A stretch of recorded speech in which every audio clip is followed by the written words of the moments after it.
Explain why Pope Innocent III placed England under an interdict 1208. You may use the following in your answer. Stephen Langton, Philip II of France. You must also use information of your own. 12 marks. 6 of those marks will be awarded for AO2, which is your analysis of causation. This question is all about explaining why, so you need to identify some features to make your point. That brings us on to AO1, which is your knowledge and understanding of the period. Now you can use the stimulus points given to you in the question. You don't have to, but you can.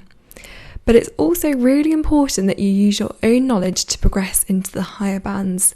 You can find out more about all of this on the overview videos.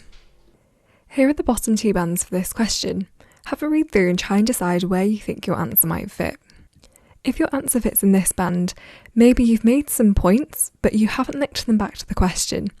They might need a little bit more development, so you might need to provide some more evidence from your own knowledge, and you might need to link it back to the question a little bit more clearly.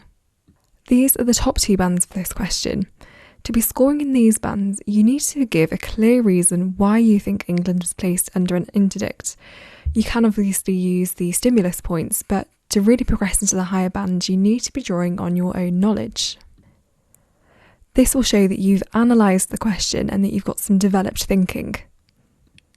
Your answer should also be quite well organised and easy for the examiner to follow.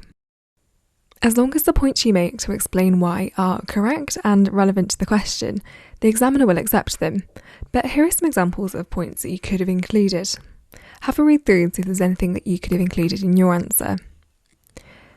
It's a good idea with these longer questions to use the point, evidence, explain structure.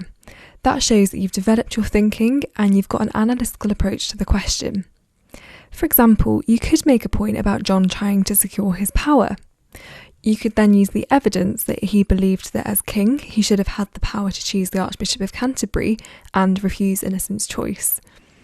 You can then explain that by saying that this was an attempt to strengthen the monarchy and his own position. So you can see how that explanation is linking what you've said back to the question. It's these kind of developed points that will help you to score in the higher bands.